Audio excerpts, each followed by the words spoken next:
Hey, greetings, Fred in Alaska. I was trying to pan a shot. Todd kept peeking up over there. I was hoping I run towards her, she's gonna run off.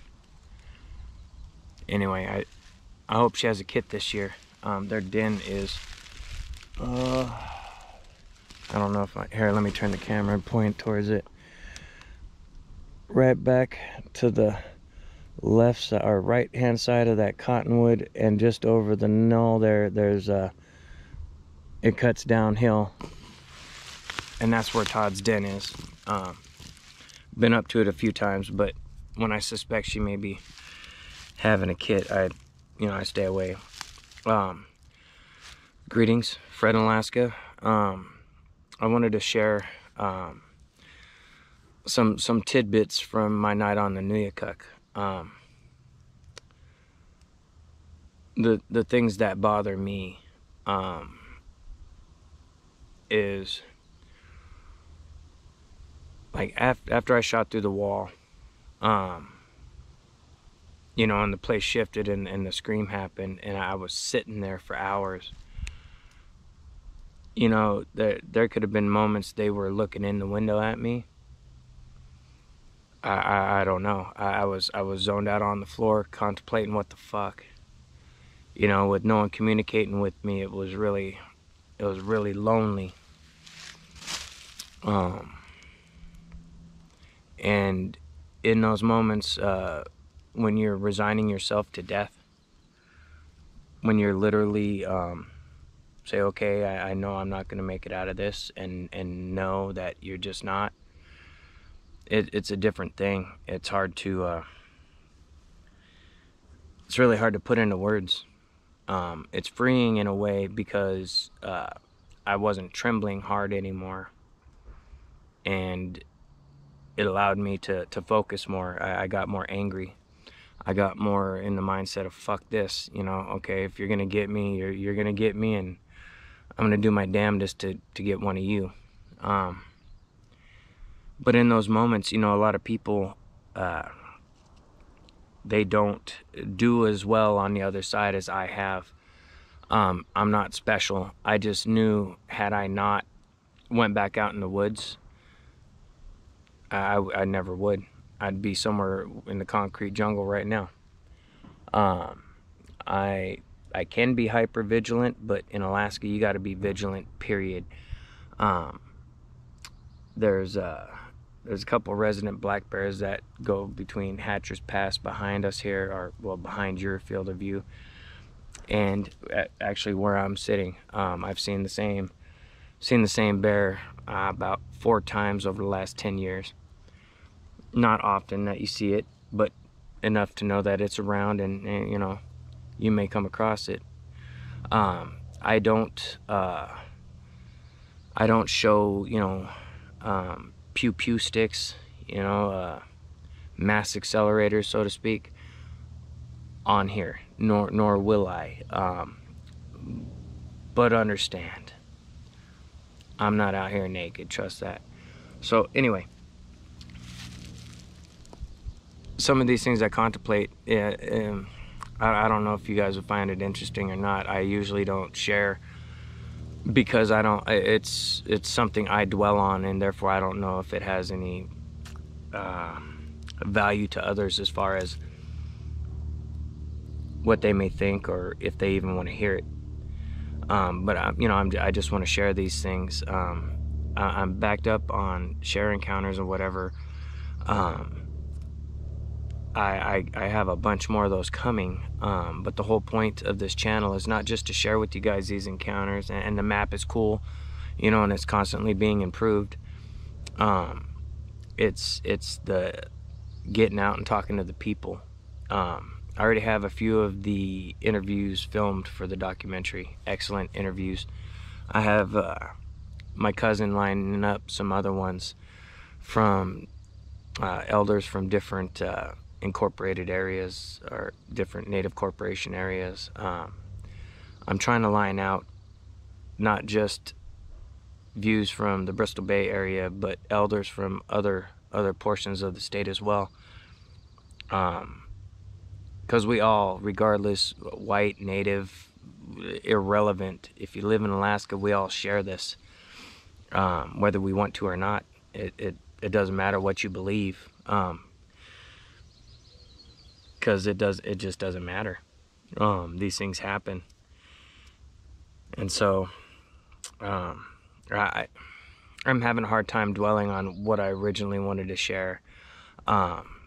So I'll share with you an experience from, it was 1991.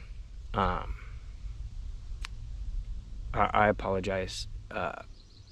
Winter 94 into 95, Manicodic Trail, Snow Machine Trail.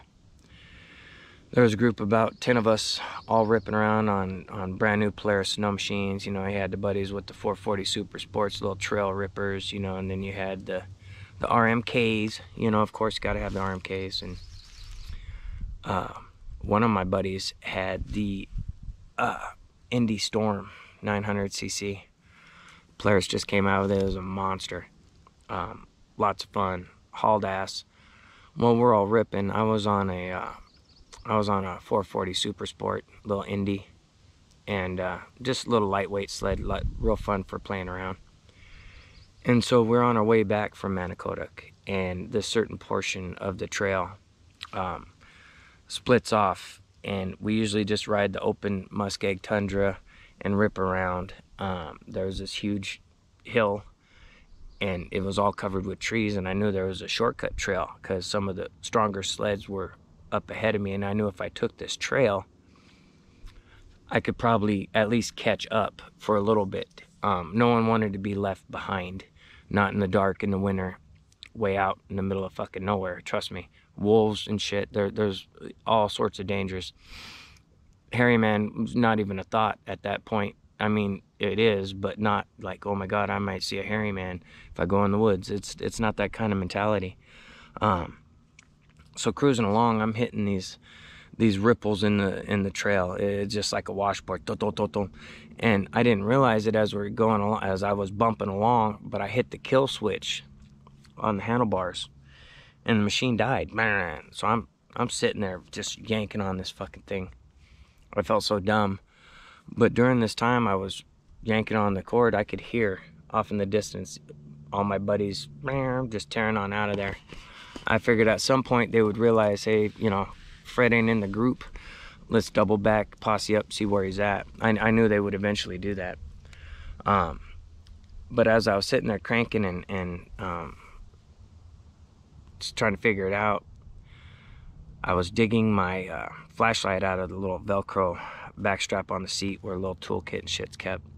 Get the flashlight out, and I'm looking under the cowling, and I'm not noticing anything. But off in the distance, I hear a wolf howl. Very loud wolf howl, natural wolf howl. I knew there was wolves in the area. They had been eating people's animals out by Connect Road, going towards the hospital from Dillingham. So I knew they were in the area, and I was armed, you know. I had one of those Intertech Tech 9 9mm machine pistols. Got it from a friend who knows people. At the time, they were really hard to come by, and I had this thing in remote Alaska. I was getting strange looks, trust me. But I had that with me, and as I'm sitting there trying to figure this thing out, the wolf howls are getting closer, as far as being around me and what have you. So, you know, I let off a couple shots. I had a 32 round stick mag in it, you know, just a couple rounds, pop, pop. Didn't stop the howling from getting closer. Seemed like it encouraged them to come and check me out. So as I'm sitting there, I'm trying to flashlight around me, and I'm trying to figure out what's going on. I shut the cowling, and I sit down, and I light a cigarette, and I'm smoking this cigarette, and I'm contemplating, fuck, I don't want to have to shoot wolves out here, and I can't hear my friends coming back yet. So as I'm sitting there contemplating, you know, what I'm going to do next, I happen to glance at that little starter kill button, and I felt so dumb. I pop it up, one pull, blam, blam, blam, blam, blam, blam. I was fired back up. I was like, fuck yeah. So I sit there and I finish my cigarette real quick, calming down, because my nerves were a little rattled, like, fuck. You know, I thought I was going to have to walk out in the dark, you know, with the batteries dying in my flashlight, wolves howling around me. It's not a good feeling. Yeah, I was scared about it, but not like, oh my God, oh geez, wolves will get me. It was kind of like, I'll shoot them first. Anyway, so I take my time after the cigarette getting out of this trail, and as the snow machine's running, they're not quiet. There's a little 440 Super Sport, had some kind of tuned can on it, but it was real peppy, bang bang, that kind of sound. And as I'm going along, I could hear the wolves still howling in the distance. Now, what bothered me about this and why I'm sharing it, it's not about the wolves or the snow machine dying. As this trail is coming out of the tree line, it snakes back and forth, left and right. Not quite like switchbacks, but what someone had carved out, and people just followed it as the path of least resistance, because it was densely forested. And anyone who goes snow machining knows you got to know how to maneuver a sled in order to, get through some shit. So it was a intermediate course, let's call it, for snow machining. And it had a slightly downgrade going back down towards the tundra. And it was approximately 300 yards of this shit. So as I'm boondocking back and forth, gently, slowly, I was moving, so I wasn't concerned about the wolves as much. They never left my mind, but I wasn't scared. Now, as I'm coming down, it turns into a straight stretch that just kind of shoots out onto the flats, the tundra. And as I'm coming down that, just at the very edge of my beams, whew, big black shadow, just whew. I was like, fuck me. I punched it, and I got real low because I was worried about whatever it was going to clothesline me off or snatch me off as I went by. So I got as small as I could and just went wide open. Hit the tundra, spit out, went about 200-300 yards, just hauling ass. I didn't want to look back. Honestly, I didn't want to look back. But then I hit a huge turnaround bank, came right back the same direction, and I was brazened by having 30 rounds in that stick mag. So I go sputtering back up, blah, blah, blah, blah, blah. And as I'm kind of slowly turning the machine to kind of use the high beam to light up the trees, I saw the eye shine, probably about 30 yards up into the trees and obscured. I could see one eye and then both, and then one eye and then none, and two eyes, that kind of thing. And as I'm doing this, I would circle around big to keep distance between me and that fucking tree line. It was a 9mm, I knew it would make a lot of noise. But I was curious. I was trying to see what I was actually seeing, because all I saw was a dark figure and that eye shine. There was tree shaking that came, but as I'm doing my thing, circling around, trying to get a better view of it, my buddies are making their way back. I can hear them coming. Now, I'm sitting in an open spot of tundra. I have this wooded hill in front of me, which is basically this huge butte covered in trees. It's like an island in the middle of the tundra. And off to my right, on the opposite side of the flats, the tundra, there's another hill that goes up with very similar, but it has a continuous tree line that goes back off in a different direction. And my buddies are coming from behind me from around the front end of the stand of trees off to my right across the flats. Now, as I'm listening to them coming, I circled around again, because I could tell they were getting closer, but they're still a distance away. Now, as I circle around and I'm coming back to be lined up with that trail that goes back to the switchbacks I came out of, middle of the trail, it was squatted down.